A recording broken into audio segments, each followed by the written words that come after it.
the Lord. Palakpakan po natin ang Lord. So tayo po ay nasa second Sunday na po ng atin pong month of August with the theme. Sabay-sabay nga po nating basahin. Breakthrough Discipline That Empowers.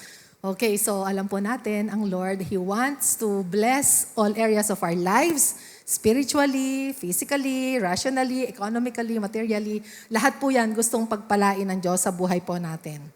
But for us to achieve this, we need to have a disciplined life. Sino po ang nag-agree sa akin?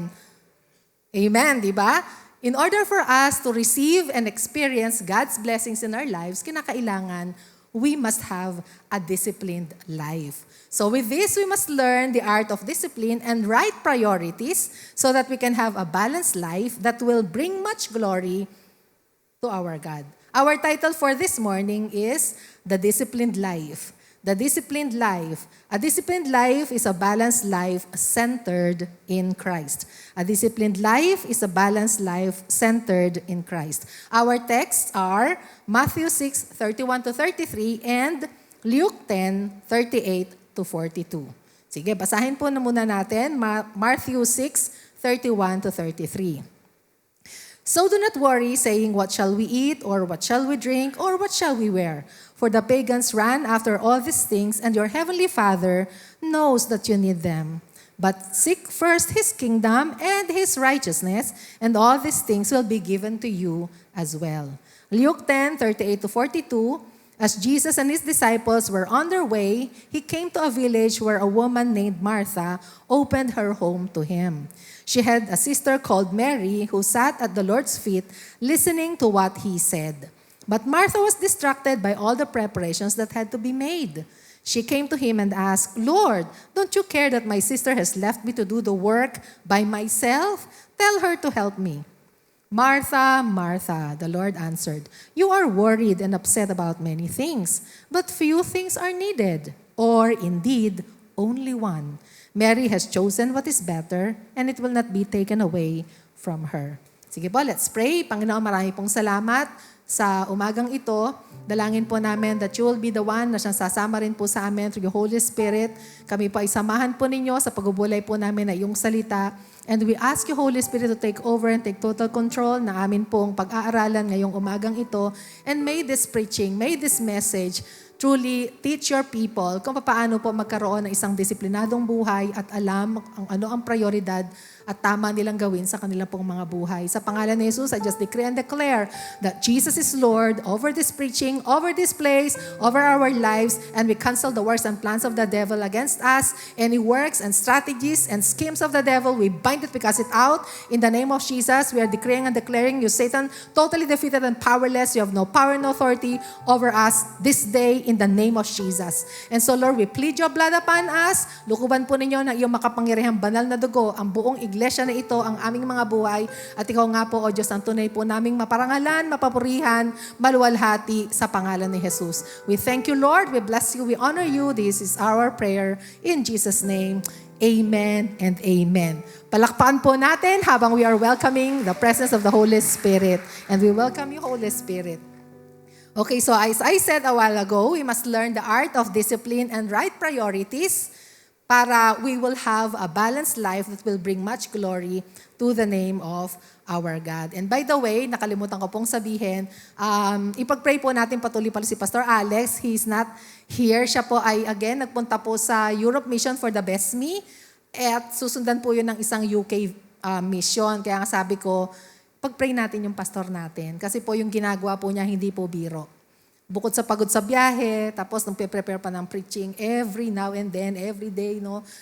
Kaya let us uphold our leaders, Sister Lillian din, sa ating pong panalangin. Kailangan po ng ating pong mga leaders, ang ating pong mga panalangin. Amen ba? Isama po natin sila sa ating pong prayer. Amen! Amen. Okay, so mag-start na po ulit ako. Before that, i-define po muna natin what is discipline and authority. So what is discipline and priority pala? Discipline. Discipline is doing what you really don't want to do so that you can do what you really want to do. So parang tongue twister, no? Discipline is doing what you really don't want to do so that you can do what you really want to do. So ano bang ibig sabihin niyan? So yung bang meron kang mga bagay na gagawin mo kahit ayaw mo para magawa mo yung bagay na mas gusto mong mapangyari. Ang ibig sabihin, it is paying the price for little things para you'll be able to buy the bigger things. Yung halimbawa, ayaw mong mag-aral, gusto mong pumasa, yung mga ganyan. So ang gagawin mo, kahit ayaw mo mag-aral, kahit ayaw mo mag-review, magre-review ka, mag-aaral ka, para matupad yung pangarap mo na pumasa sa exam. Ganun po yung ibig sabihin ng disiplina. No person succeeds without discipline, and discipline is very much needed in setting up the right priorities in our life. Napakahalaga po ng disiplina sa ating po mga buhay para magkaroon po tayo ng victory, ng success, ng isang balansyadong buhay. Kailangan po natin ng discipline. Ito, sinabi ko kay Carlo, sabi ko, Carl, pag naisip ko, kukwento ko. Nakalimutan ko ikwento sa first service. Sa inyo ko na lang po ikukwento. Alam niyo po ba na yung anak ko, si Carlo, wala na siya ngayon kanina ng 6:30 nandito siya. Noon pong siya ay gumraduate ng elementary. So, he was 11 years old nung time na yon. Kukuha po siya ng exam sa Pampanga High School sa special science class. So, yung mga taga rito, alam niyo po yon. Alam niyo po ba na ang anak ko, yung bakasyon na yon, he didn't spend his time playing. 11 years old Pero ang ginawa po niya, nag-aral po siya. Nag-review. Meron nga atang reviewer noon. Nag-review siya, hindi siya naglaro para makakuha po siya ng exam. And praise the Lord, pumasa po yung anak ko. So ang nakita ko po sa kanya, yung bang bata pa lang, alam niya na kung paano disiplinahin. Bata po yun, no? Bata. Kapag bata ka, ang gusto mo naglalaro lang, ayaw mo yung mga seryosong mga bagay kasi bata ka. Pero siya, natutuhan niya na at an early age, yung pagdidisiplina sa pag-aaral po niya. At alam po ninyo, by God's grace, yung pong anak kong yon, si Carlo, gumraduate po siya sa Polytechnic University of the Philippines ng cum laude. Oh, praise the Lord. Palakpakan natin ang Lord. Okay, so tapos doon kasi ang kanyang course ay psychology, sila po yung first batch na kumuha ng psychometrician board exam nung time na yon. Sila yung first batch. Kaya ang sabi ko, ano ba yung psychometrician? Sino nakakaalam ng psychometrician? Parang hindi natin masyadong alam yon. Di lalo na nung unang-unang i-offer ng PRC yon. O yun, sila po yung first batch na kumuha po ng psychometrician board exam. Ayun, nakapasa rin po siya doon. And I believe na yung nangyari po sa kanya, ang naging foundation, yung kanyang discipline when he was still very young. So nakukuha po ninyo ang ibig sabihin ng discipline, di ba? So napakaganda po kapag ang isang tao ay disiplinado sa kanya pong pamumuhay. Now let's talk about priority. Priority. Ang priority naman po is a thing that is regarded as more important than other things that need to be done or dealt with. Ang priority, alam natin, yun yung bagay na inuuna mo kasi para sa'yo, yun yung importante. Para sa'yo, yun yung pinakamahalaga. Kaya yun yung ginagawa mong nauuna. Pina-prioritize mo siya. So the things that you care about, the things that you know, is very important to you, yun yung ginagawa mo because that is your priority. The question is, tama ba yung na-choose mo o pinipili mong priority sa buhay mo? Sasagutin natin yan. In letter B, rules in determining your priorities. Meron po kasing mga rules that can determine ano ba ang dapat kong i-prioritize. Bibigyan ko po kayo ng rules at itong mga rules na ito, I personally apply this in my life kasi matagal na. Alam ko na to kasi noon pa. So, I was able to apply this in my life kahit anong bata pa po ako. Ginagamit ko rin po ito sa pag-spend din po ng pananalapi. No? Yan. So, I hope na makatulong po ito sa atin. Yung unang rule, high importance, high urgency. High importance, high urgency. Ibig sabihin, napaka-importante tapos nagmamadali. Ano ang dapat nating gawin dyan? Prioritize this first. Okay? So, tignan mo, yung bang nangyayaring yan o yung bang dapat bilhin na yan o pangyayari na yan, dapat bang pagtuunan ng pansin? Importante ba siya? Nagmamadali pa siya? Kapag ang sagot mo ay oo, then do it. Prioritize this first. Number 2 rule, high importance, low urgency. High importance, low urgency. Ibig sabihin, napakahalaga din. Pero hindi naman nagmamadali. Hindi naman agad-agad dapat gawin. So ang gagawin natin dito, set deadlines for completion and get this worked into your daily routine. Bigyan mo siya ng panahon sa iyong daily routine kasi hindi naman siya nagmamadaling matapos. So unti-unti. Pero set your deadline para magawa mo siya. Third rule, low importance, high urgency. Hindi masyadong mahalaga, pero nagmamadali. No? High urgency. Ang gagawin mo po dito, you should find quick, efficient ways to get this work done without much personal involvement. Okay? So pwede mo itong i-delegate sa iba na maaaring gawin niya ito, not necessarily na ikaw ang gagawa. At dito ko isiningit yung laging sinasabi ni Pastor Alex, the tyranny of the immediate. Meron kang bagay na gagawin for the day, lahat yun mahalaga, na set mo ng schedule, and then bigla may tumawag sa'yo. Ini-invite ka. Tapos, yung magbe-birthday, mahalaga sa buhay mo, halimbawa, ini-invite kang pumunta sa birthday, anong gagawin mo? Oh, yan yung sinasabing tyranny of the immediate. Meron kang mas mahalagang gagawin, pero ito nagmamadali. Anong gagawin mo? Dito papasok yung ability to say no. Okay? Sabi nga sa inyo, ito ay na-apply ko na po ito sa buhay ko. Kaya I learned how to say no without feeling guilty. Kasi yung iba sa atin, nahihirapang mag-say ng no. Kaya lahat na lang niyeyesan. Kaya tuloy kapag yes ka ng yes sa iba, yung mas importanteng mga bagay na iiwanan mo. Kasi nga, ang nangyayari, parang, ito yung agad-agad dapat gawin o sige gawin. Yung mas mahalagang bagay na iwan na. So, dito papasok yung low importance, high urgency. Kaya yan dapat, pwedeng i-delegate mo sa iba. Or kaya naman, sabi mo, next time na lang. Okay? Tapos yung fourth rule, low importance, low urgency. Hindi siya importante. Hindi rin naman nagmamadali. Ano ang gagawin natin dyan? Ang gagawin mo dyan, either you'll spend a half-hour segment every week or get somebody else do it, kapareho kanina, yung i-delegate mo, or aralin mo, tignan mo, baka naman pwedeng hindi mo na siya gawin magpakailanman, di ba? Alisin mo doon sa to-do list mo kasi hindi naman siya mahalaga at hindi naman din siya nagmamadali. Baka pwedeng i-postpone mo na siya indefinitely. Di ba? At least nakabawas yun doon sa mga inaalala mo pa na to-do list mo, pwede mo naman palang i-scratch yun. Di ba? So yun po yung 4 na rules na pwede po nating matutuhan in knowing our priority para tama yung atin pong mga priority na iseset sa atin pong mga buhay. Amen ba? Amen? May natututuhan ba?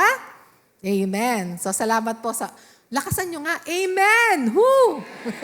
Kasi kukunti na lang tayo, di ba?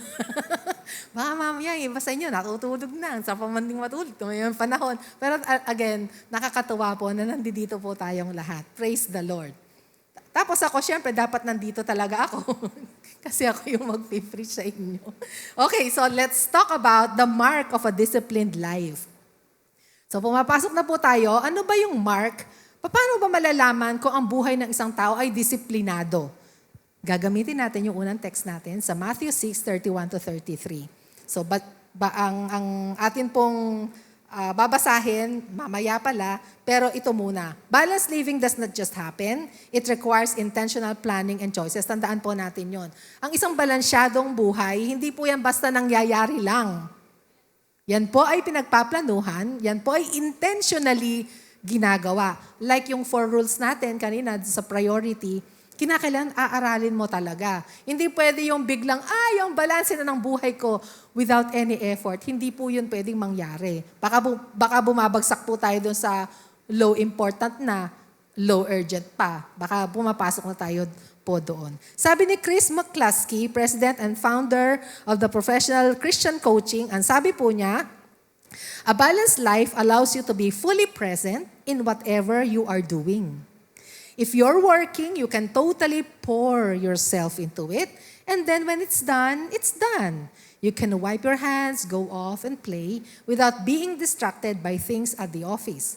A balanced life allows us to be where we are when we're there. O, ang linaw, di ba po? Ang sabi niya, kapag daw, ang isang balancing buhay daw, kapag daw may ginagawa ang taong iyon, he's pouring out his 100% effort, 100% attention, 100% of his everything in doing that job to be done. Ibig sabihin, doing that job diligently and excellently. Kaya kapag natapos niya yung ginagawa niya, tapos na, masaya siya. Kasi alam niya na nagawa niya yung pinakamainam para doon at natapos niya ng maluwalhati yung task na dapat niyang gawin. So kapag siya ay nagpapahinga na, wala nang iukil-kil sa isip niya at sinasabi niya, sana pala ganitong ginawa ko, sana pala nireview ko muna. Walang ganon. Kasi when he did that thing, he did it excellently. Isa pang sinabi niya, a balanced life allows you to be where you are when we're there. A balanced life allows us pala to be where we are when we're there. Ang example ko naman, tayong lahat ay nandito ngayon, di ba? Ang tanong, nandito pa talaga kayo? Baka naman, di ba, ikaw presently nandito ka, pero yung isip mo, nasa labas na ng church. Nakauwi na. Iniisip mo na, naku, baka bahala sa dadaanan ko. Naku, baka lumubog na yung sasakyan ko. Naku, may masasakyan. Yung ganun ba, yun yung ibig kong sabihin dito, Yung bang present, yung physical mo, nakikita ka namin dito, pero baka yung mind mo ay nasa somewhere else na. Yon. So, I hope na you are really here. Pumalakpak nga po talaga yung nandito talaga. Praise the Lord. So, nandito po tayong lahat. Praise God. Now, sagutin na po natin yung tanong ko kanina. Ano yung mark ng isang disciplined life? As I told you kanina, gagamitin natin yung first natin na text in Matthew 6:31-33, and this time, basahin natin sa Tagalog. Okay, so Matthew or Mateo 6:31-33. Kaya't huwag kayong mag-alalang baka kayo kapusin sa pagkain, inumin o damit. Hindi ba't ang mga hentil ang nababahala tungkol sa mga bagay na yan? Alam na ng inyong Ama na nasa langit ang kailangan ninyo ang lahat ng iyan. Ngunit, higit sa lahat, ay pagsikapan ninyo na kayo'y pagharian ng Diyos at mamuhay ng ayon sa kanyang kalooban at ibibigay niya sa inyo ang lahat ng inyong pangangailangan. So there is only one mark of a disciplined life. That is Christ-centered. Christ-centered, pinaghaharian ng Diyos at namumuhay ng ayon sa kanyang kalooban. That is the mark of a disciplined life. Ngayon, ang susunod nating tatanungin, paano ko malalaman kung ang buhay ko ay Christ-centered na or hindi pa? Okay? So, basta, ang Christ-centeredness, ito po ay, it encompasses all of us, spirit, soul, and body. So as a disciplined life enables us to enter fully into God's plans and purpose sa atin pong mga buhay. Yung bang, kapag you are Christ-centered, yung buhay mo, you are allowing the Lord na i-fulfill niya yung plano at layunin niya para sa iyo. Kasi walang hadlang. Kasi nga, you are Christ. You are living a Christ-centered life. Paano ngayon natin malalaman if you have a Christ-centered life? Number 1, God is first in your relationships. God is first in your relationships. O di ba po? May mga tao kasi na walang nabubuong healthy relationships. Mayroong mga tao na maya-maya may kagalit, maya-maya may kaalitan, maya-maya may misunderstanding, di ba? May mga ganun. Siguro mga kakilala nyo. Ibig sabihin nun, yung buhay ng taong yon hindi God first. Kasi if God is first in that person's life, then God is pleased and all the people around that person are all pleased with his life. Kasi ang sabi ng Proverbs 16:7, when a man's ways are pleasing to the Lord, he makes even his enemies to be at peace with him. O, di ba? Napakalinaw. Ang sabi, kapag nalulugod ang Diyos sa buhay ng isang tao, kahit yung mga kaaway niya, kayang payapain ng Diyos. Kayang, kumbaga parang ititikom nila yung mga bigla. Hindi nila aawayin yung taong kinalulugdan ng Diyos. Ito yung ibig sabihin nun. Okay? So yung Nakita na po natin yung, paano natin malalaman kung Christ-centered tayo? God is first in our relationships. Number 2, God is first in your work, ministry, or school. God is first in your work, ministry, or school. So dito, papasok, kahit nasa bahay ka lang, simpleng naglalaba, namamblantsa, or nasa opisina, nasa school, nag-aaral, the Lord still expects you to serve Him diligently. So kung nasa bahay, nagluluto, pagbutihin ang pagluluto. Nasa opisina, pagbutihin ang pagpasok, hindi nalilate. Maliban na lang, syempre kapag ganyan ang panahon, malamang malate talaga. O kaya naman, pag nag-aaral, pagbutihin ang pag-aaral. Halimbawa, sa mga estudyante, kung yung mga classmates mo ay nag-cheat sa school, huwag mong gayahin. Why? Because you are giving God your first sa iyong pag-aaral. Syempre, hindi malulugod ang Lord kapag nandaya tayo sa pag-aaral natin, sa kanina kasing umaga nagkwento ako. Gusto niyo magkwento ako? Yung buhay ko nung ako'y college. Sige, kukwento ko na. Maaga pa naman. Tapos mamaya, 1 oras na ako nagsasalita. Okay. So, nung pong college ako, minsan lang po ako nag-cheat. Ang aming pong subject ay auditing theory. Sino po rito yung mga nag-accounting? Alam natin ang auditing theory, puro yan memorization. Yung aming pong professor, talagang bookish po talaga siya. Lahat ng kanyang tinuturo, yun talaga yung ilalagay niya sa exam. So ang ginawa ko po, nung kinopya ko po yung notebook ko. Nopya ko. Alam niyo yung ginawa ko, paano ko nagkodiko? Di ba po, nakaupo. Siyempre, nakapantalon ka. Yung kodi ko nandito, nakaupo, inuupuan ko. Tapos pag yung tanong, yun yung nasa notebook ko. Alam ko rin kung nasan yun. Gaganyan lang ako ng konti. Susulat. Di ba? Ganun ka, makikita mo na kung ano yung sagot sa tanong. So, ganun po ang ginawa kong cheating noong ako po ay, hindi ko alam kung 3rd year na yata ako noon. Sa auditing theory po yon. Pero syempre, yung sumunod naming exam, hindi na po ako nag-cheat. Hindi pa po ako Christian na. Baka kami, Sister Ellen pala, nandadaya nung school days niya. Hindi pa po ako Christian noon. Na-born again po ako nung nagre-review na po ako sa CPA board exam. Kaya exempted po ako noon. pero magandang tip yun, di ba, mga estudyante? Hindi halata kasi nakatago. Hindi makikita ni teacher mo yun. Inuupan mo kasi yung kodiko mo. Hindi ka gaganon. Pag ganun kasi halata, nangongopya ka. Yun, hindi. Gawa mo pa, di ba?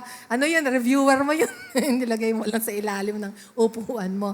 Ayun. So, yung mga classmates mo, ganun ginagawa, wag mong gagayahin. Kasi God is first in your school. Amen ba, mga estudyante na nandito? Meron ba? Amen nga? Sila. Konti lang, kaya at least konti lang yung nakarinig. Huwag gagayahin yun. Yun. So kayo, talagang tayo nakakilala na sa Lord, syempre, model na dapat po tayo. Sa nagtatrabaho, yung mga office mates mo, baka tumatanggap ng alam nyo na, mga bribery, mga lagay, huwag mong gagawin yun. Huwag kang makikisama doon. Kahit pa yung boss mo pa yung tumatanggap ng lagay. Hindi. Why? Because God is first in your work. Amen ba? O kaya naman hindi ka napupuri, hindi ka man lang nabibigyan ng promotion, diyan mo lang. Remember, God sees everything. Nakikita ng Lord ang lahat ng bagay, especially ang ating faithfulness. And when God sees your faithfulness, He will surely reward you. Amen! Amen. Palakpakan natin ang Lord na magre-reward sa atin because we are faithful.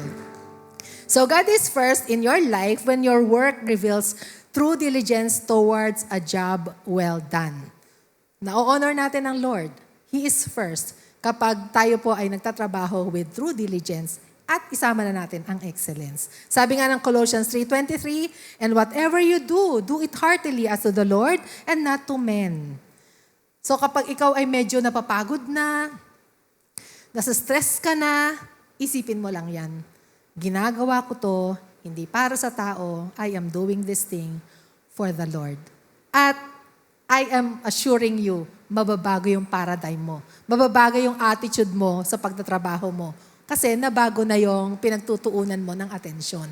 Alam mo na ang ginagawa mo ay para sa Diyos at hindi sa tao. So babalik yung joy, babalik yung willingness mo or yung desire mo to do your best and excellent work because you want to glorify the Lord, because you are doing that for our God. Amen. Number 3, God is first in your church involvement. Uy, kumulog na naman. Kaninang kasi 6:30 service, nung nag-preach ako, mga nag-alarm ang mga cellphone, yung ganon. Huwag na lang mahihinay. Tapos maya-maya, kumulog din ganyan. Sabi ko, hala, ang daming distractions. Yun. Eh, ngayon napaaga yung kulog. Okay, so God is first in your church involvement. In 1 Corinthians 12:27, all of you together are Christ's body, and each of you is a part of it. So, ibig sabihin lang dito, tayong lahat po ay kabahagi ng katawan ng ating Panginoong Hesus at bawat isa po sa atin ay mayroong part dito. So, syempre, nakakalungkot po sa Holy Spirit yung makita na ang Kristiyano, yung kanyang buhay, parang konti lang yung ginagawa niya to build His kingdom. O kaya, konti lang yung kanyang participation sa mga church activities. So, it is time for us to wake up from our slumber and get busy in the church. So, again, congratulations po na nandito kayo kasi you passed this God is first in your church involvement kasi nandito po kayong lahat. At syempre, ang ating church, maraming ministries dito at nangangailangan po ang Lord ng kanyang mga tagalingkod. So, whatever talents, abilities, or skills that you have, ipagamit natin yan sa Lord. Wala pong magsasabi na, ay wala naman akong gift, di mo na ako marunong kumanta. Baka naman kasi you are very cheerful o pwede ka sa gatekeepers ministry. O kaya naman baka naman marunong ka magturo o mahaba ang pasensya mo. Baka pwede ka sa Sunday school, di ba? Para sa mga bata na tinuturuan. So lahat po tayo, meron po tayong place sa body of Christ. So God is first in your life when you humbly serve in the ministry and win souls for Christ. God is first in your life when you humbly serve in the ministry and win souls for Christ. Ito yung isa kong diniinan kaninang umaga kasi pwedeng sabihin mo na wala kang talent, pero marunong kang magsalita. Lahat tayo nagsasalita. Marunong din po tayo magkwento. So in winning souls, po pwede mong i-share yung nangyari sa iyo.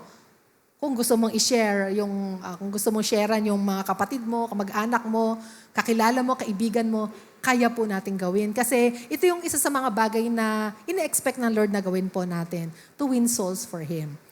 In example ko nga po, yung sa NOP. Sino po ang naka-attend ng NOP natin last Friday? Yung mga nakapag-tune in? So nakita po natin, di ba si Sister Cora po yung nag-exhort? Hindi po ba? So senior niya yung kanya pong buhay when she was just a high school student, nakakilala sa Lord, nag-attend ng Sunday worship. Pagdating ng Monday sa school, sasabihin niya kay Sir, pahing konting oras, Sir, gusto ko lang pong mag-share. Ganun. So, at a young age, na niya sa gospel. Sabi ko nga, ebanghilista tong si Corazon. So, until now, siya po yung head po ng Esther tribe. Until now, nagagamit po yun, nahawahan na po niya ng pagiging ebanghilista niya, yung kanya mga life group leaders. At, di ba, senior din po niya, ang kanila pong tribe ay mayroong total sa GMA Katuan na 700 plus na members. Palakpakan naman natin ang Lord. Ang sabi ko nga, yung 700 plus na yon hindi po yung numbers. People yon. And because they belong to that tribe of Esther, ibig sabihin, nagla-life group po yung 700 plus na yon. So, naaalagaan sila. So, yun po yung isang example that they are doing this thing because they are making God the number one in their church involvement. So, congratulations po sa lahat po ng mga life group leaders na nandito, yung mga talagang matapang na mag-alaga ng kaluluwa, nag-share ng gospel, kahit anong mangyari, talagang hindi mo mapipigil ang sarili mo because you know that this thing pleases our God. Amen? Amen. Praise the Lord. Okay, so yung number 4, God is first in giving your time and money. God is first in giving your time and money. So dito po, in the matter of time, kung minsan yung business, hindi natin namamalayan, masyado na tayong natatalian, masyado ka ng busy, na nawawalan ka na ng time sa Lord. Kung minsan, member ka ng ministry, dahil na-promote ka sa trabaho, dumami yung responsibilities mo, hindi ka na nakaka-attend sa ministry, hindi mo na nagagawa yung kung ano man yung dating pinaglilingkod mo sa Lord. Yun yung mga pitfall na hindi mo pansin, pero nangyayari. O, in terms naman ng pananalapi, parang hindi ka makapagbigay ng iyong tithes and offerings, kasi kulang nga. Sister Ellen, kulang nga. Sapat na sapat nga lang yung salary ko Tapos, magbibigay pa ako ng tithes, magbibigay pa ako ng offering. Saan ko kukunin yon? Kaya nga po sabi ng Lord sa Malakay 3:10, test me in this. Test me in this. Sabi ng Lord, sige lang, subukan mo lang ako. Sabi ng Lord, kung hindi bubuksan ko ang bintana ng pagpapala na hindi kayang ilulan sa isang room ang mga pagpapalang ibibigay ko sa iyo. Kaya tuloy yung iba, nahihirapan mag-tithes kasi nga sapat at sapat lang. Pero subukan mo kayang mag-tithes this month. Subukan mo lang. Sa susunod, parang walang nangyari. Sa susunod na month, subukan mo lang din. At makikita mo, mamamangha ka na lang.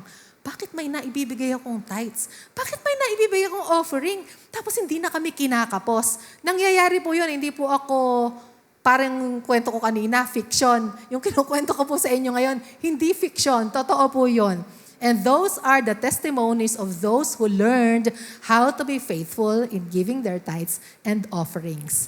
So, totoo po ang Diyos sa kanya pong pangako. Ang sabi niya, test me in this, subukan mo ako. Sinubukan mo siya. Papatotohanan ng Diyos, nabubuksan nga niya ang bintana ng pagpapala sa buhay mo. At mararanasan mo po yun dahil sumunod ka sa kanyang sinabi. Amen ba? Amen. Praise God. And I hope na ito po yung isa sa mga natutuhan natin for this morning, for this teaching, na talagang if you are not yet faithful in giving your tithe, yung bang talagang, sige nga, itatry ko lang, susubukan ko lang. Sige po, Lord, I will obey. Ikaw na po ang bahala sa iba. At papakitaan po kayo ng Lord ng kapangyarihan niya. Bakit po? Mayaman ng Lord natin. He owns everything. And in fact, everything that we have comes from Him. Wala naman po talaga tayong sa atin nang galing. Hindi po ba? So, lahat ng bagay sa Kanya po nang galing. At yung 10%, sa Kanya po talaga yun. Hindi po yun sa atin. Sabi ng Lord. Kaya nga sabi niya, di ba ninanakawan niyo ako? In what way? Kasi hindi nagbibigay ng tithes. Kaya parang ninanakaw natin yung para sa Kanya. Hindi kasi natin binibigay. So, ibigay natin ang ating pong tithes sa ating Diyos at makikita mo kung paano po siya kikilos sa buhay po ninyo. Amen! So, God is first in your life when you choose His purposes and plans over your own desires. God is first in your life when you choose His purposes and plans over your own desires. Matthew 6:33, but seek first His kingdom and His righteousness, and all these things will be given to you as well. Number 5, God is first in your recreational and entertainment pursuits. God is first in your recreational and entertainment pursuits. So, syempre, meron din naman po tayo break. Tayo rin naman po ay nagpapahinga. Tayo rin naman po ay gumagawa ng mga recreations or leisures, mga entertainment. Ang ibig sabihin ng entertainment, yung nanonood ka ng, yung bang wala ka namang gagawin. So, andyan dyan ng TV, andyan dyan ng cellphone mo. Ang sabi ko nga, kung dati, kung gusto mo ng entertainment, pupunta ka sa sine, alis ka ng bahay, mag-aayos ka, di ba, magbibis ka, pupunta ka sa sine, manonood ka. Pero ngayon, sa henerasyon natin, yung sine na yung pumasok sa bahay natin. So, in any way, pwede ka na pong manood kahit anong pelikula. Kahit hindi pa siya palabas sa theaters, kaya mong panoorin. Hawak mo lang si cellphone. Hawak mo lang si gadget mo. Hawak mo lang si laptop o kung ano man ang meron ka. Basta may internet, kaya mong manood ng pelikula. Ang tanong, is God pleased with what you are watching? Yun yung tanong. So, even in our recreational and entertainment, be sure that God is first. Be sure that God is pleased. Kahit sa pamamahinga mo, o sa paglalakbay mo, o sa paggala mo, still, God must be first. And I would like to share with you, yun nga po, kami nga po kasi ng Pastor Bonnie, recently, we went on a tour sa Europe. Nag-Europe tour po kami ng Pastor Bonnie last July 9. Nakauwi kami July 20 kami nakauwi. Doon po sa tour, kapag para lang po sa kaalaman ng lahat, yung pong Europe tour, hindi ka lang magtutour sa isang lugar. Magtutour ka sa maraming mga lugar. Araw-araw. So, ibig sabihin, like yung first day, bumaba kami ng Paris, doon po kami bumaba. Kinabukasan, pupunta ka na ng Switzerland. Ganun po yon. So, ang mangyayari sa iyo, pupunta ka sa hotel ng gabi. Pagkatapos nun, hahanda mo yung gamit mo. Kinabukasan, magbe-breakfast ka. Tapos aalis ka. Usually, ang mga call time namin, 7:15, 7:30, or pinaka-late na yung 7:45. Tapos aalis ka na, pasakay ka na ng bus, pupunta ka na sa ibang lugar. So, ibig sabihin, lahat ng bit-bit mo, maleta mo, bag mo, lahat yon dapat naka-prepare kasi isasampang mo lahat yon sa bus. So, ganun po ang naging travel namin. So, dumadating kami sa isang lugar, doon sa hotel, mga bandang, minsan past 8 o'clock na, minsan past 9 o'clock na. Dahil nasa Europe yon, yung 9 o'clock, mataas pa yung araw, ang liwa-liwanag pa, parang hindi gabi. Okay. Kaya lang, syempre, alam mo yung oras, sobrang late na. Kaya ang gagawin ko noon, ilalabas ko na yung susuot ko bukas para pag naligo ako, dire-diretso na yon kasi magbe-breakfast ka ng 6:15 or 6:30, mag-iipon kayo ng mga 7:15, 7:30, mga ganyan. Tapos aalis na ulit kayo, maglalakbay na naman kayo, tapos nasa bus ka 2 hours, 4 hours, 6 hours, ganon. Ganon po yung naging buhay namin. Pero I made sure na I do my devotion. Doon sa time na yon, parang ang hirap gumawa ng devotion kasi konting time lang yung meron ka sa hotel. Tapos aalis ka na naman. Alam niyo yung ginawa ko? Habang nasa bus, habang naglalakbay kami sa bus, doon ako nagbabasa ng Bible, doon ako nagde-devotion, doon ako nagsusulat ng aking devotion.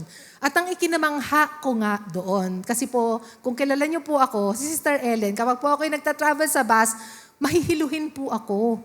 At ako po ay nag-vomit kapag talaga may laman yung tiyan. Kaya every time ako po ay babiyahe, pupunta lang ako sa amin sa Malabon, pag magbabas ako, hindi ako kakain talaga kahit ano, para kahit mahilo ako, hindi ako masusuka. Kasi kapag merong laman ng tiyan ko, sigurado, mag-throw out ako. Alam po ba ninyo doon? Siyempre kakain kami ng breakfast. All throughout nung pong biyahe namin, hindi po ako nahilo sa bus. Kaya kong magbasa ng Bible ng mahabang panahon, nagsusulat ako, nagtitake down notes pa nga ako kasi yung tour guide namin, nagsasabi, siyempre, di ba, pag tour guide ka, nagsasabi ka, anong history ng mga ganyan. Nagtitake down notes pa nga ako para sa mga additional. Hindi po ako nahilo. And I believe na pinayagan ng Lord na mangyari yon kasi alam niya na pipiliin ko mag-devotion kasi wala akong time, wala akong ibang panahon para mag-devotion kundi sa loob lang ng bus. And so God provided for my need. Hindi po ako talaga nahilo. Di ko alam kung maganda ba yung bus, mahusay ba yung driver namin, pero hindi po yun yung naisip ko. Ang naisip ko, God allowed that na hindi ako mahihilo sa biyahe kahit na 4 hours yan, ilang oras yan na nasa loob ka ng bus, kasi God wants me to do my devotion. So yun po yung naging testimony ko po personally para po sa kaluwalhatian po na ating pong Panginoon. Amen! So all throughout noon pong aming journey na yon, wala po akong na-miss na araw na hindi po ako nakapag-devotion. Kasi para sa akin, yung pagde-devotion, yun yung number 1 rule ko. High importance, high urgency. Kaya I didn't allow anything na makahinder po noon. I didn't allow leisure yung pinag-uusapan natin na I didn't allow that leisure na kalimutan ko na ang Diyos. Bakit? It's because of God. Kaya kami naka-experience nung ganun. Ba't ko naman siya kakalimutan? Hindi po ba? Yun. So, yun po yung aking testimony na God really provided for the ways and means for us to devote my time in doing my devotion dahil He is pleased with my decision. Amen! Amen. Praise the Lord. So God is first in life's enjoyments when He is pursued more than the recreations. Ang ating Diyos ay una, kapag ine-enjoy na natin yung mga pagkapala po niya, dapat lang He is being pursued by us sa lahat ng uri ng recreations na atin pong ginagawa. Still, God is first. So everything you do must be approved by God. Ephesians 5:15-16, be very careful then how you live, not as unwise, but as wise, making the most of every opportunity because the days are evil. So ang ating Diyos, He is all and in all. He is in everything and in every way part of our daily living. So we live every day with an awareness that God is with us, His presence is with us, kaya dapat hindi nawawala sa atin pong kamalayan, nakasama po natin ang Diyos. Our Lord is worthy of our attention in everything we do, in everything we say, in everything we think. We have the Holy Spirit na siyang gumagabay sa atin, siya nagtuturo sa atin kung paano mabuhay ng tama with righteousness, pati iayos ang ating character, ating behavior, ang ating attitude. So life balance doesn't happen overnight, sabi ko nga kanina. It requires planning and intentionality. It is a worthy pursuit, one that yields remarkable peace once achieved. Ang isang palatandaan that your life is balanced and you are having and practicing a Christ-centered life, kapag mayroon kang kapayapaan. Kapag maayos ang lahat ng area ng buhay mo. Yung kahit saan ka tumingin, mga anak mo, pamilya mo, asawa mo, ministry mo, trabaho mo, lahat ayos. Ibig sabihin, ang Diyos ang nagke-create noong peaceful environment for you because you are living a life that is Christ-centered. Amen. Naiintindihan po? Okay. Now, tips on how to have a balanced life. Paano naman natin pananatiliin yung atin pong balansyadong buhay? So dito naman po, we are going to discuss yung atin naman pong pangalawang teksto, which is Luke 10:38-42. Doon natin hahanguin yung ating mga tips on how to have a balanced life. Number 1, plan, seek to do God's will. Plan, seek to do God's will. Luke 10:38-39. As Jesus and His disciples were on their way, He came to a village where a woman named Martha opened her home to Him. She had a sister called Mary who sat at the Lord's feet listening to what He said. So dito, paano natin nakita yung number 1 tip natin na plan, seek to do God's will. So dito, when Mary learned that Jesus and His disciples darating sa kanilang bahay, nagplano na siya kung ano ang kanyang gagawin.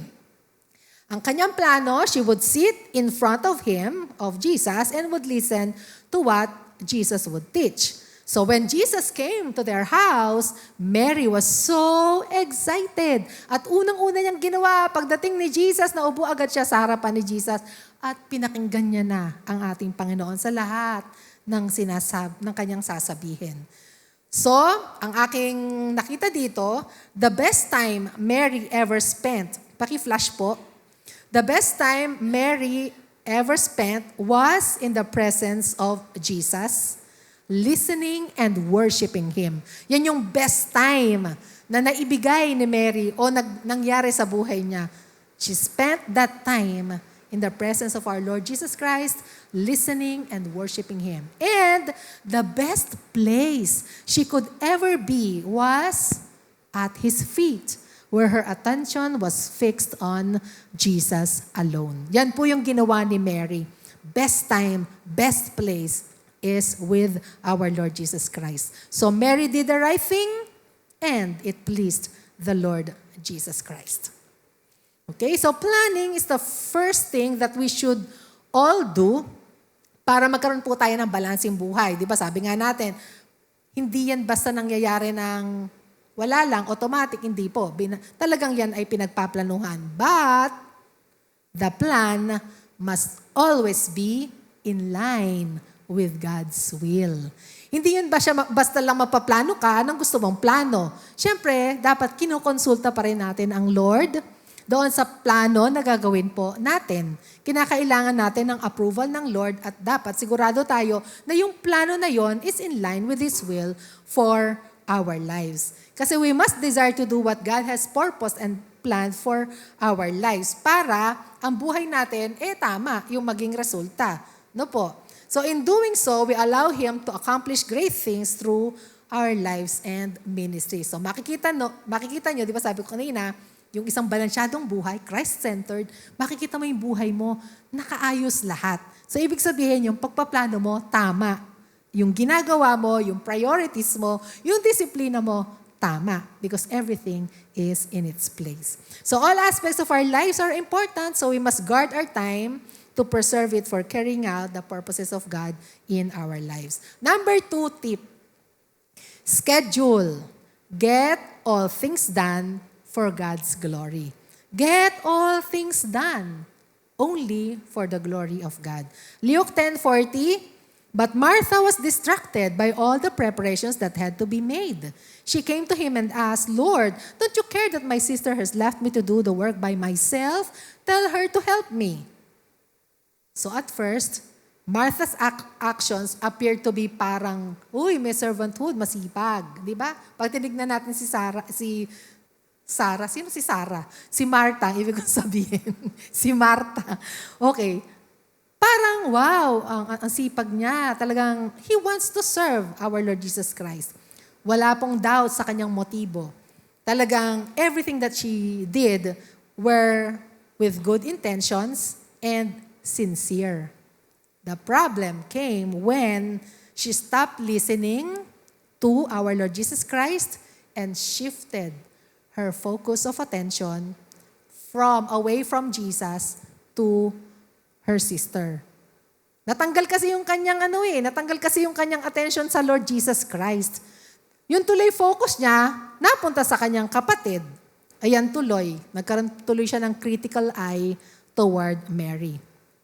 Yung kanyang perspective became, bigla-bigla naging self-centered. Yung kanyang thoughts, yung kanyang emotions, nag-revolve na lang sa kanyang sarili, naawa na siya sa kanyang sarili. Buti pa si Mary, walang ginagawa, nakikinig lang kay Jesus. Itong ginagawa. Nagkaganon-ganon na. Samantalang, sino rito yung nagluluto? Di ba kapag mahilig kayo magluto, di ba yun yung, when you cook, di ba you enjoy, di ba? Kasi yun yung gift mo. Alam ko si si Martha, ganon din siya. She enjoyed what she was doing. Kaya lang, dahil nga, she stopped listening to Jesus, nawala na rin yung focus niya sa ating Lord, sa kanyang paglilingkuran supposedly, ayun, nagbago na ang lahat. Nagkaroon na siya ng self-pity, nagalit na siya, nagkaroon na siya ng resentment, nagselos na siya, nagkaroon na rin siya ng critical spirit sa kapatid niya, naging unkind pa siya during that time. Now, ito yung ngayon yon. When Christ is no longer the focus of our hearts, even sincere service can become self-centered. And ministry can produce frustration instead of worship. Kaya ingatan po natin yung focus po ng puso natin. Di ba sabi natin kanina, God is first in all areas of our lives. So, dapat pangalagaan natin or i-maintain natin na ganoon. Kasi once na mabago yon, sinasabi ko po sa inyo, you will have burnout. Biro mo, nagtatrabaho ka na sa office, tapos meron ka pang ministry, head ka pa ng ganito, life group leader ka pa, ay mababurn out ka kapag inalis mo yung portion ng devotion mo sa Lord. Kapag na-misfocus ka na, kapag ang na-focus mo na, yung sa ministry mo na, yung trabaho mo na, yung sarili mo na, ay kawawa naman ako, ay pagod ako, ay wala na akong tulog. Wala na. Yung gagawin mo na, hindi na siya kalugod-lugod sa Lord. Bakit? Kasi self-centered na yung nangyayari sa iyo. So, ingatan po natin yon. Huwag natin bayaan na mangyari po yon sa atin. So, dito po sa pagkakataon na ito, Jesus was in the house. Kaya lang po, si Martha, nasa kitchen. Wala siya sa tabi ni Jesus. And I believe Martha could have avoided the scenario if only she did yung tip number 2, schedule. Nalaman mo darating si Jesus, di sana medyo maaga ka gumising, maaga ka sana nagluto, di ba? Sana na-schedule mo lahat yung mga ginagawa mo para hindi mo na-miss yung main thing. Kasi na-miss niya yung main thing eh. Hindi niya nagawa na yung main thing, the main thing. Ang nangyari sa kanya, yung hindi main thing, yung naging main thing sa kanya, nabaligtad. Kaya tuloy yung nangyari. So in making a schedule, many believers use the listing method. Number 1, Lord. Number 2, pakita nga po natin yung diagram. Yan. Kuminsan ganyan po ang ginagawa nating listing. Plan 1, God is first. Second, yung work. Third, yung church, family, and friends. Sa plan number 2, God is first, church, and then family, work, and friends. Sa plan number 3, God is first, second family, church, friends, at saka work. Makikita natin dyan na laging number 1 ang Lord. Diba? Sa ganyang listing, lagi number 1 ang Diyos. Nakita naman natin, God is number 1 sa plan 1, 2, at saka 3. Kaya lang po, mayroon pong problema kapag ganyan ang ginawa nating paglilista ng priorities natin. Kasi kapag ganyan, take for example, the plan 1. God yung number 1, number 2 yung work, number 3 yung church, number 5 yung family. Halimbawa lang, nakapag-devotion ka na, so pumasok ka na. Sunday, mag-worship na. O kaya naman, may life group ka. Dati naman, matin kang life group. Na-promote ka. Ang dami mo na ngayong responsibilities. Ini-neglect mo na ngayon yung church. Kasi pang number 3 ko lang yan . So, nakikita niyo yon yung bang nagkakaroon tuloy siya na ito importante, ito medyo importante, ito importante, ito hindi na importante. Pero sa katotohanan, lahat yan importante sa buhay. So kapag ganyan ang ginawa natin, meron talaga tayong maneneglect. Kasi ang isip mo, panghuli lang naman siya sa priority ko, kaya hindi ko na yun gagawin. So diyan, yung friends nalilimutan na, o kaya yung family hindi na nabibigyan ng attention dun sa plan 1. Ano pala dapat, Sister Ellen, ang dapat natin na diagram na gamitin? Ito po yung next slide. Ganyan po dapat. God is at the center of everything sa buhay mo. All areas of your life, dapat ang Diyos pa rin ang sentro. Family mo, church mo, work mo, studies mo, ministry mo, dapat ang pinaka-center nun, Diyos pa din. So diyan, wala kang mamimiss. Yan yung sinasabi ko uulitin ko, na kapag tinignan mo yung buhay mo, lahat maayos. Kasi natutuhan mo na ang Diyos ang sentro nun. Ibig sabihin, kapag meron kang panalangin about your family, you always seek the will of God for your family. You seek the will of God for your work. You seek the will of God in your ministry. You seek the will of God sa church, sa studies, o sa mga interests mo, sa mga hobbies mo. Yon. So, iinog ngayon yan sa Diyos kasi siya yung pinakasentro ng iyong buhay. So, wala kang mamimiss dyan. Wala kang maneneglect because all of those are important in your life. So, nabibigyan mo siya ng mga tamang atensyon, tamang panahon, tamang oras, at nalulugod ang Diyos kasi balansyado ang buhay. Amen po? Naiintindihan po natin? Praise the Lord. So, our relationship with God must remain the center of everything that we do. So, sa susunod na slide, when Christ is at the center of our hearts, every area of our lives, our family, work, ministry, relationships, and decisions is guided by His wisdom, love, and will. We no longer serve Him merely out of duty, but out of a heart that is fully devoted to Him. Kapag ang Christ ang center ng buhay natin. Also, when God occupies the center of our hearts and lives, He empowers us to live the life He has called us to live. Diba? Breakthrough discipline that empowers. So He is empowering us doon sa calling po natin sa ating pong buhay. As we keep our focus on Him, He directs our steps, shapes our character, and enables us to serve Him in a way that brings Him honor and glory. Kaya napakahalaga that we always choose to make God the first in our lives, in every area of our life. Walang third priority, walang ganon. Kailangan lahat yon iikot lang kung ano ang kalooban ng Diyos para doon sa mga areas na yon ng buhay natin. And I tell you, your life will be balanced and you'll develop discipline in your life. Proverbs 3:5-6, ang sabi, trust in the Lord with all your heart and lean not on your own understanding in all your ways. Submit to Him and He will make your paths straight. So, trust in the Lord with all your heart.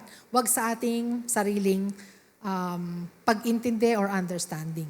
Remember that each aspect of our lives is important, including sleep and leisure. But sleep, natutulog ka lang naman. O di ba po, ngayon, marami na pong pag-aaral na nagsasabi, sleep is very important sa kalusugan po natin. So halimbawa, nagpupuyat ka, aralin mo rin, bakit ka ba napupuyat? Baka naman yan, nanonood ka lang naman tinatapos mo lang naman yung series sa Netflix, tigilan mo na, matulog ka na lang. Makaka-help pa sa body mo. Kasi kapag kulang sa tulog, usually, masungit. Totoo yun, nabasa ko yun.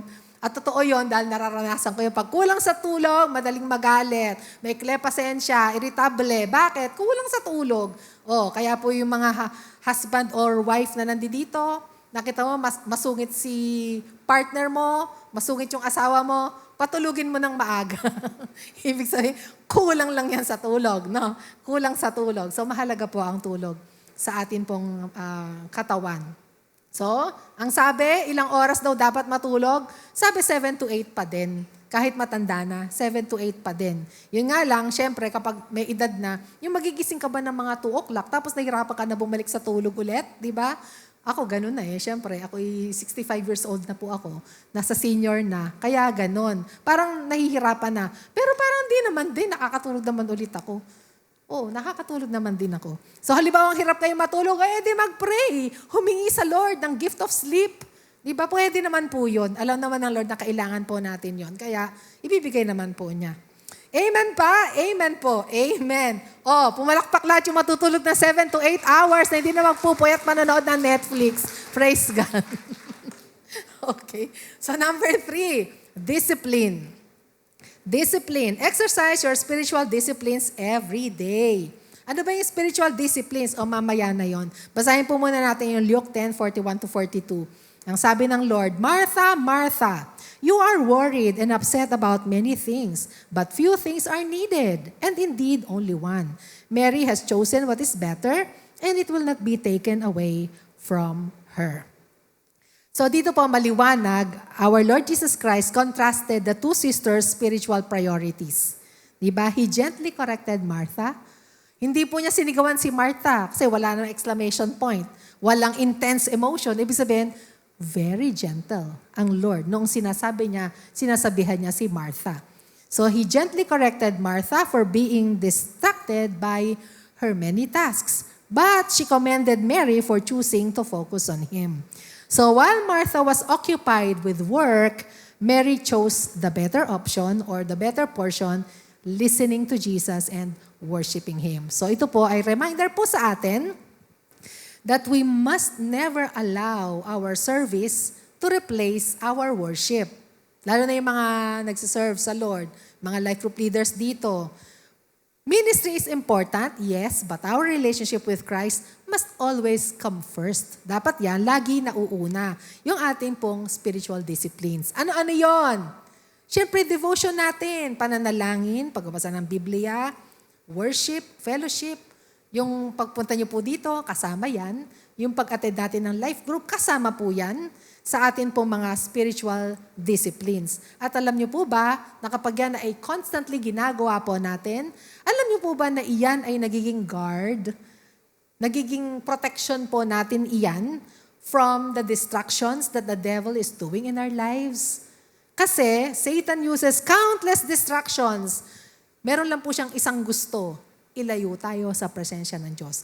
Kaya gagawa yan ng maraming mga panlilinlang, mga lies, deceptions, para maniwala ka, yan, maya-maya, tumatabang na yung iyong pagde-devotion.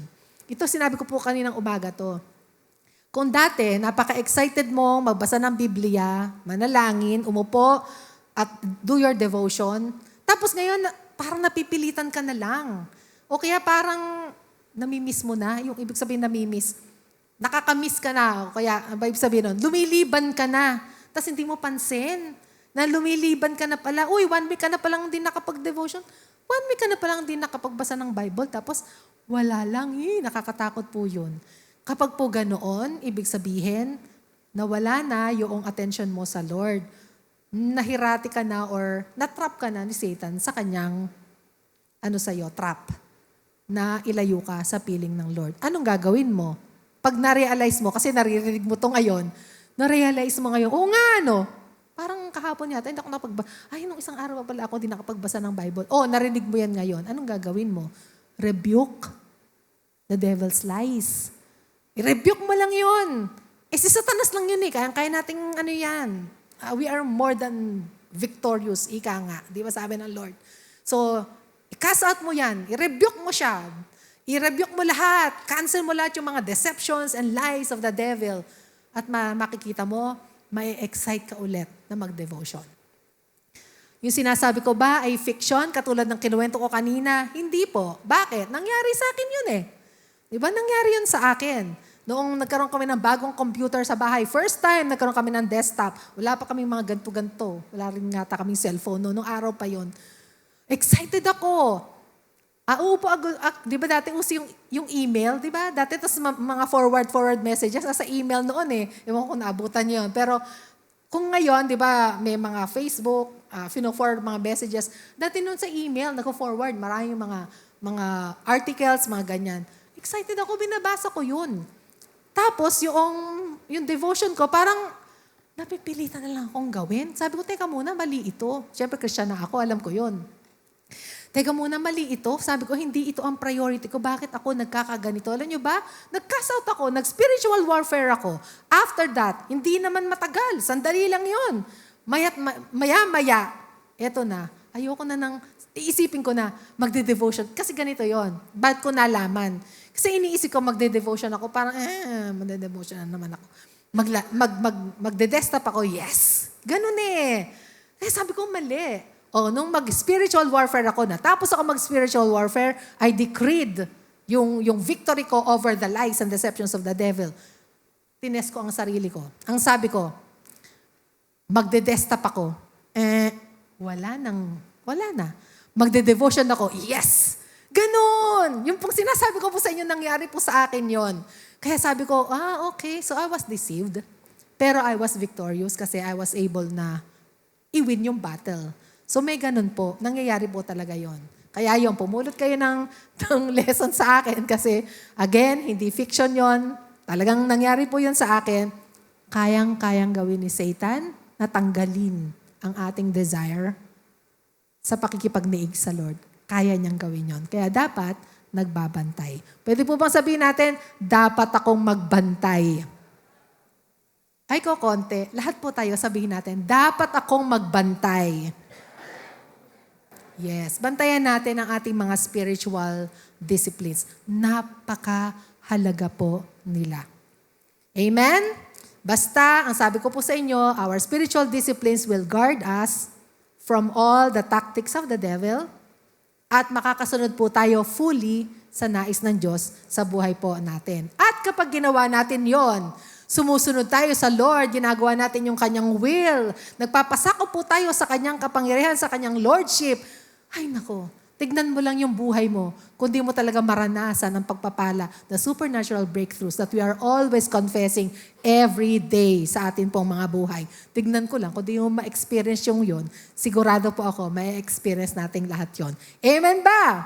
Amen. Okay, John 15:4-5, ang sabi ng Lord, remain in me as I also remain in you. No branch can bear fruit by itself. It must remain in the vine. Neither can you bear fruit unless you remain in me. I am the vine, you are the branches. If you remain in me and I in you, you will bear much fruit. Apart from me, you can do nothing. So God our Father desires to speak to us every day. Diba? Ang Lord, lagi siya, nasabi ko na to, one time nung ako'y nagpipreach. Ang sabi ko, every day, God has special word for you. Every day. Bago ng bago yon. Every day, may bago siyang word na nais niyang iparating sa iyo. Hindi mo matatanggap yon pag hindi ka nagbasa ng Bible, pag hindi ka naggawa ng devotion mo. Sayang naman, di ba? Na-miss mo yung word na inihanda ng Lord for you for the day. So, wag natin hayaan na meron tayong makakaligtaan na gusto pala ng Lord na sabihin sa atin dahil hindi lang tayo nakapag-devotion for that day. So our Father, our God the Father, wants to speak to us every day. And through our spiritual disciplines such as prayer, Bible reading, devotion, we receive His guidance, we receive His instructions, we receive His corrections, we receive encouragement from Him. So the busier life becomes, the more that we need to spend time with His presence. The more na marami kang ginagawa, the more na dapat ikaw ay nananalangin.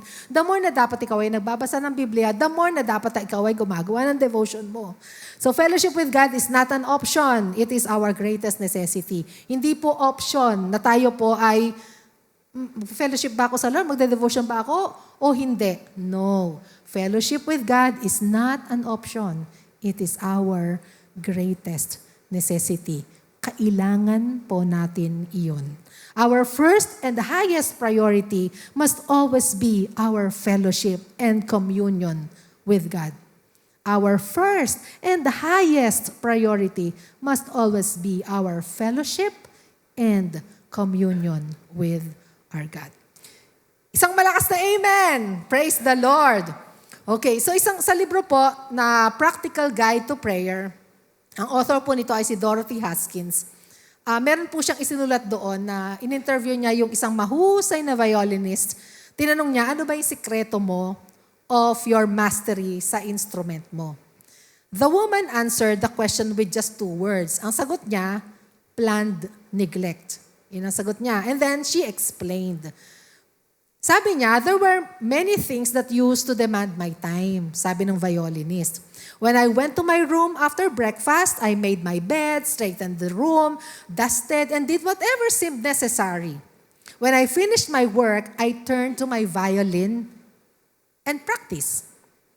Yun daw ganong sistema, it prevented her from accomplishing what she should do sa kanyang violin. Kaya ang ginawa niya, binaligtad niya.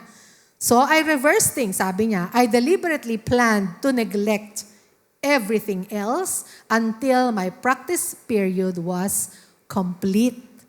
And that program of planned neglect is the secret of my success. So dito, i-apply natin ito sa ating mga sarili.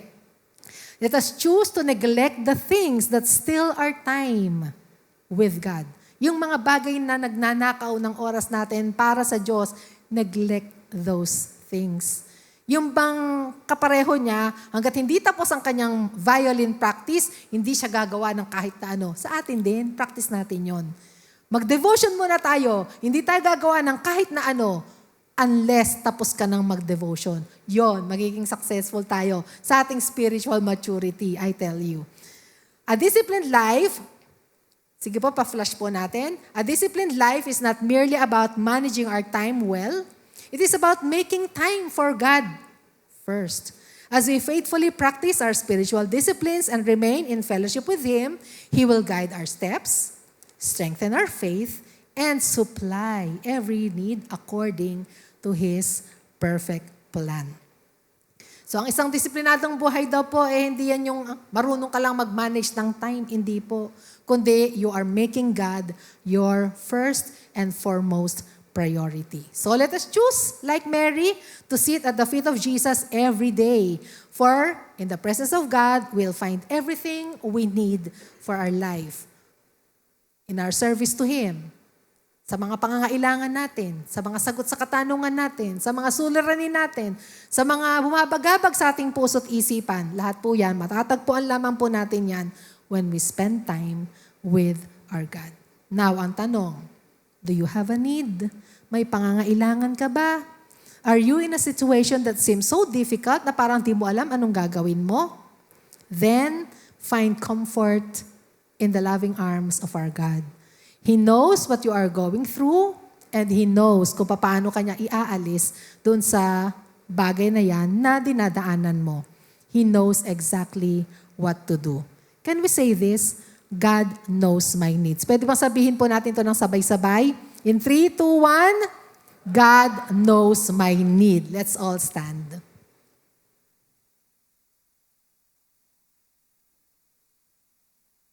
So as we come to the Lord, let us examine our heart. Naging busy ba tayo masyado na sa trabaho natin o sa ministry ba o sa pamilya ba natin na neglect na po natin yung pinakamahalaga na dapat po natin na pinagtutuunan ng ating oras, atensyon, yung makipag-ulayaw po tayo sa atin pong Panginoon. The truth is, we can gain everything in this world. Maaaring makuha mo lahat yung ino-offer ng bundong ito, pero you will still feel empty. Bakit? Kasi ang nawala, ang Panginoong Jesus. Ang sabi nga ni Pastor, di ba, you'll have everything, pero kapag wala ang Diyos, you'll still have nothing, sabi niya. Pero if you have God in your life, kahit nasabihin mong parang, hindi kami mayaman, ganyan. Pero sa katotohanan, you have everything. Bakit? Because you have the Lord Jesus Christ in your life. Siya yung pinaprioritize mo. Siya yung kayamanan mo. So ngayon, sa ating pong pag-awit ng awitin na ito, we are going to sing yung Ikaw ang Yaman Ko. Ang ganda ng lyrics ng kantang to. Na Tagalog naman siya, so madali namang sundan. Yung bang habang inaawit natin to, make it your personal prayer to God. Na bawat sambit po ng lyrics ng awit na ito, sasabihin mo sa Diyos mismo. Hindi ka lang basta aawit, hindi ka lang basta kakanta, kundi you are going to make this song your personal prayer to our God. Okay, let's sing this song. Makamtan ko man lahat ng yaman sa mundo, makamit ko man pangarap at mithin ang puso ko. Kung ako'y manlalamig sa'yo at malalayo ng gusto, ay bigo pa rin, ay hungkag pa rin ang puso ko. Ikaw ang yamang hinahangad. Ikaw ang yamang hinahangad. Yes, Lord. Ang pangarap kong sasapat, Panginoon, Panginoong Jesus. Ikaw ang yamang hinahangad, ang pangarap kong sasapat, Panginoon, Panginoong Jesus. Higit sa yaman ng mundo, higit sa luho at kinang ito, ikaw ang nais ko, ang tanging nais ko.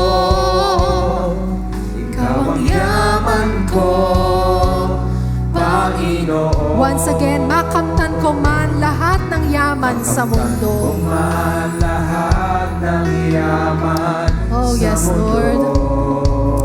Makamit ko man pangarap at bithin ang puso ko. Bithin ang puso ko.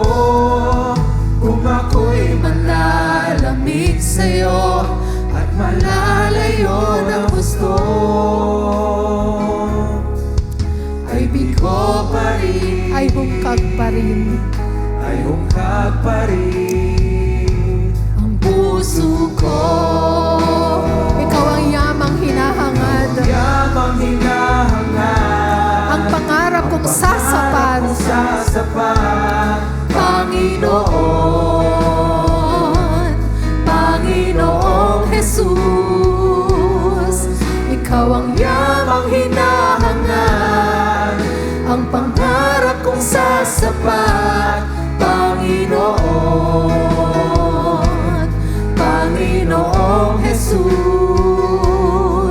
Higit sa yaman ng mundo, higit sa luho at kinang nito, ikaw ang nais ko, ang tanging nais ko. Ikaw ang yaman ko,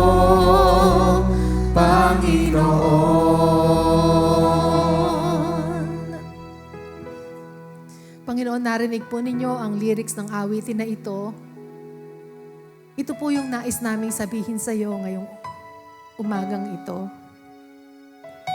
Makamtan po namin lahat yung pangarap namin, yung pinaplano po namin sa buhay.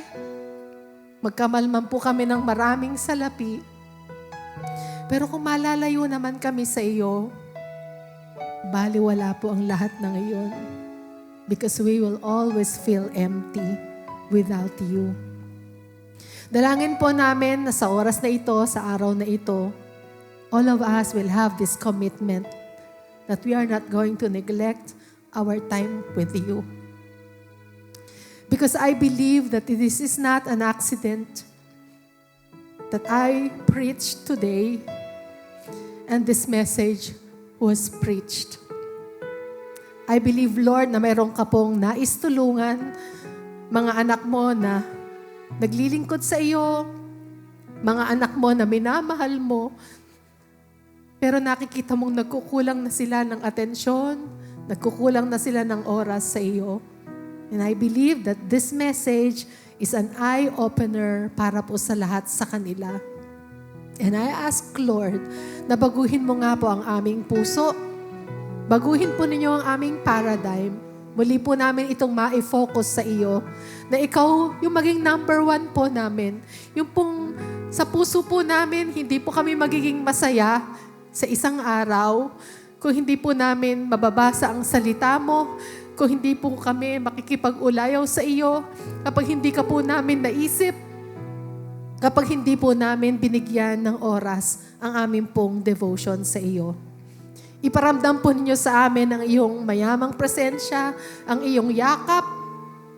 And I ask you, Holy Spirit, touch your people right now and speak to them that they need you. Maaaring kaya sila nahihirapan, kaya hindi nila alam kung ano ang gagawin nila because they cut their fellowship with you. At ito po yung nais po ninyong ibalik na muli, yung pong tamis ng kanila pong pakikipag-ulayaw sa iyo. And I ask na ito po yung maging matingkad ngayon sa aming pong lesson na na-receive from this message, that we are going to make you our number one priority in our lives, that we are not going to let a day pass without reading your word, without communing with you, without worshiping you, without thinking of you, because you are the most important person na kinakailangan po namin, na laging kinakausap every day of our lives as long as we have breath. And forgive us, Lord. Forgive us sa mga pagkakataon na mas pinipili po naming magtrabaho, sa mga pagkakataon na mas hinaharap po namin ang mga responsibilities sa buhay na natetend po na and intended na nawawala po ang amin pong oras para sa iyo. We neglect you.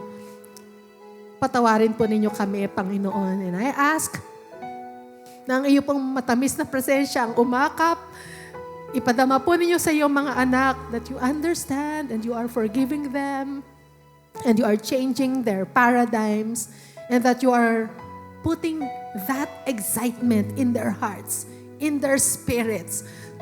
Nananaisin na po nila na magbasa ng Biblia, manalangin, makipag-usap sa iyo, just like what you did to me way back. Marami pong salamat sa pagkakataon na lagi po ninyong ino-offer. Marami pong salamat even for this opportunity na muli makapanumbalik po kami sa aming pong masagana, sa aming pong malapit, sa aming pong intimacy with you.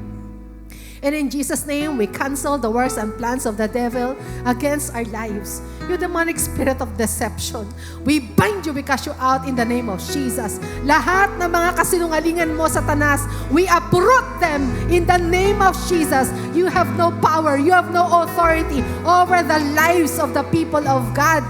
Sa pangalan ni Jesus, sinasansala namin ang lahat ng sumpa, lahat ng sakit at karamdaman, lahat ng problema, suliranin na ginagamit mo para ilayo sila sa Panginoon. We bind it totally and completely, decreeing and declaring you are totally defeated and powerless in the name of Jesus, in the name of Jesus. Sa pangalan ni Jesus. And so Lord, maraming pong salamat, and we plead your blood upon us. We plead your blood upon us. Cleanse us, Lord, from all the works and plans of the devil na hinayaan po namin na siyang mag-occupy po sa aming pong puso, sa aming isipan. Cleanse us, Lord. And free us, deliver us from all the works and plans of the devil, from all his deceptions. Free us, deliver us, Lord. Salamat po sa iyong deliverance. Salamat po sa iyong pag-ibig, sa iyong pagpapatawad for that second chance. Thank you, Lord, that you are the God of second chances. Yung second chance na kahit na third, fourth, fifth chance, it's still your second chance that you are offering to each of us every time na kami po ay magkasala sa iyo. All we need to do is to ask for forgiveness.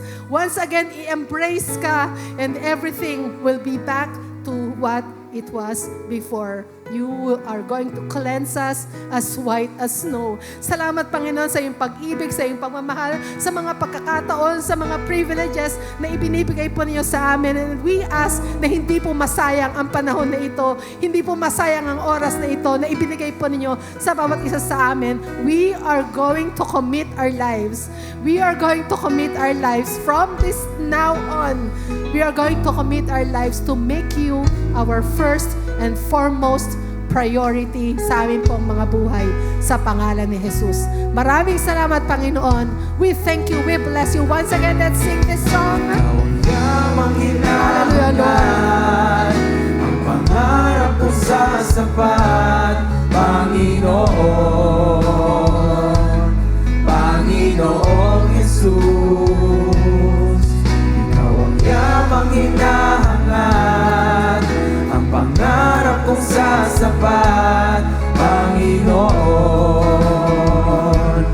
Panginoong Jesus. Higit sa yaman ng mundo, higit sa luho at ginang nito, ikaw ang nais ko, ikaw ang nais ko, ikaw ang yaman ko, Panginoon.